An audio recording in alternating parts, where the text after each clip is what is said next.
Ace-9 just above the Ace-8 in the end. Goes down 3 cards, but Ace-King-Jack-9 beats Ace-King-Jack-8 in the summer. Well, it all comes down to 1-on-1. On one side, Mount Rushmore. And he has just run into a freight train to Paddington Station. Who will come out on top? Boulders will be strewn all over.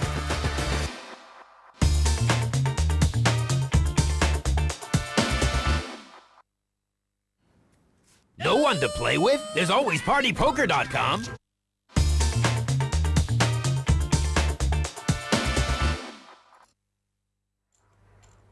Tom Barkas finds himself in a position where this Pennsylvania miner has been sitting there like a lump of coal all day, but 2 hands and it'll be all over.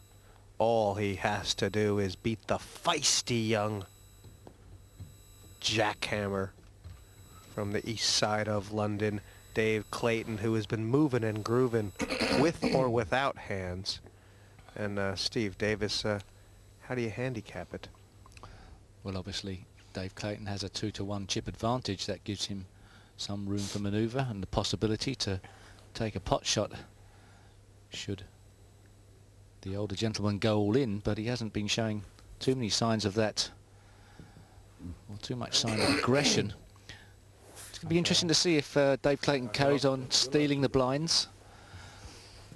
Stealing, and waiting to see when he gets resistance.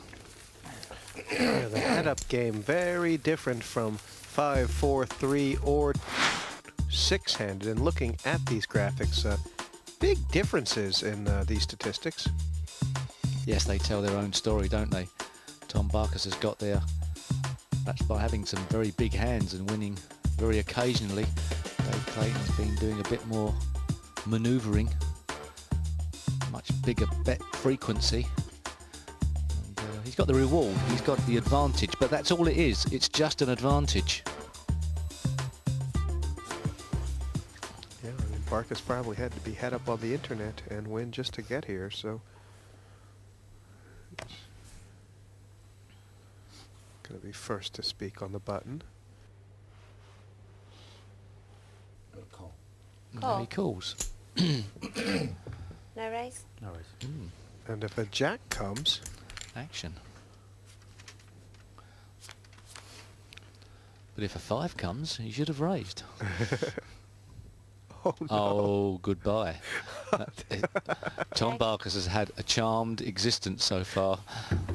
Check, both check. This can only end up in one direction, with Tom Barkas becoming chip leader. They are both slow playing. Right now the queen plays and Clayton is going to stick a little bet in and 20,000. It's all going to go on, it's just how. We might as well see a few Oscar-winning performances before all these chips go in the middle. And there's a little performance.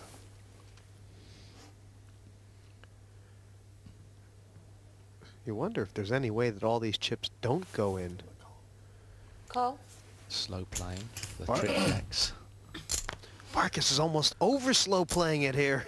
Would a 5 come on the end? A king or 4 is a split.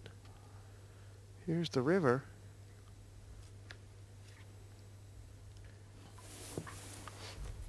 And Barkas may bet big here. Well, he has to think that Barkas, Clayton must think that Barkas caught the king on the turn.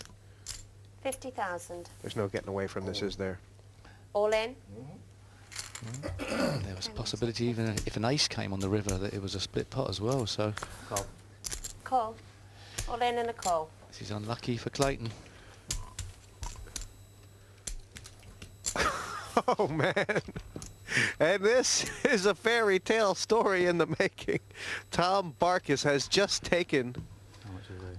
the chip lead. He's taken Clayton to lunch. Looking at that hand again, both with 3 jacks on the flop. 5 cards play. And after all 7 came out, it was 3 jacks, king, queen. Now really beating 3 jacks, king, 5, but enough for the big money.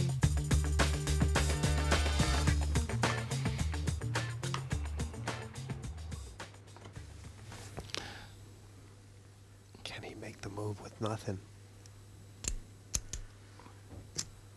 50 in total. Sorry. He's relentless. It's the right thing to do. Raised 50 in total. It looks like he may have. 30,000 to you. Well, that is a line the hand. drawn in the sand, isn't it?